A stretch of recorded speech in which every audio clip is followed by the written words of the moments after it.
بسم الله الرحمن الرحيم والطور وكتاب مسطور في رق منشور والبيت المعمور والسقف المرفوع والبحر المسجور إن عذاب ربك لواقع ما له من دافع يوم تمور السماء مورا وتسير الجبال سيرا فويل يومئذ للمكذبين الذين هم في خوض يلعبون يوم يدعون إلى نار جهنم دعا هذه النار التي كنتم بها تكذبون أفسحر هذا أم أنتم لا تبصرون اصلوها فاصبروا أو لا تصبروا سواء عليكم إنما تجزون ما كنتم تعملون إن المتقين في جنات ونعيم فاكهين بما آتاهم ربهم ووقاهم ربهم عذاب الجحيم كلوا واشربوا هنيئا بما كنتم تعملون متكئين على سرر مصفوفة وزوجناهم بحور عين والذين آمنوا واتبعتهم ذريتهم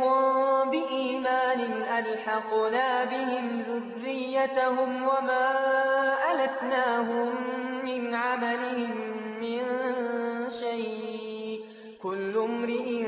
بما كسب رهين وأمددناهم بفاكهة ولحم مما يشتهون يتنازعون فيها كأسا لا لغو فيها ولا تأثيم ويطوف عليهم غلمان لهم كأنهم لؤلؤ مكنون وأقبل بعضهم على بعض يتساءلون قالوا إنا كنا قبل في أهلنا مشفقين فمن الله علينا ووقانا عذاب السموم إنا كنا من قبل ندعوه إنه هو البر الرحيم فذكر فما أنت بنعمة ربك بكاهن ولا مجنون أم يقولون شاعر نتربص به ريب المنون قل تربصوا فإني معكم من المتربصين أم تأمرهم أحلامهم بهذا أم هم قوم طاغون أم يقولون تقوله بل لا يؤمنون فليأتوا بحديث مثله إن كانوا صادقين أم خلقوا من غير شيء أم هم الخالقون أم خلقوا السماوات والأرض بل لا يوقنون أم عندهم خزائن ربك أم هم المسيطرون أم لهم سلم يستمعون فيه فليأت مستمعهم بسلطان مبين أم له البنات ولكم البنون أم تسألهم أجرا فهم من مغرم مثقلون أم عندهم الغيب فهم يكتبون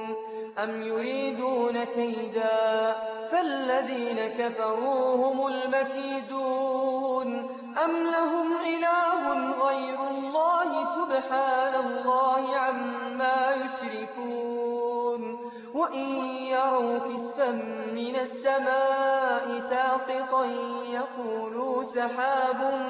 مركوم فذرهم حتى يلاقوا يومهم الذي فيه يصعقون يوم لا يغني عنهم كيدهم شيئا ولا هم ينصرون وإن للذين ظلموا عذابا دون ذلك ولكن أكثرهم لا يعلمون واصبر لحكم ربك فإنك بأعيننا وسبح بحمد ربك حين تقوم ومن الليل فسبحه وإدبار النجوم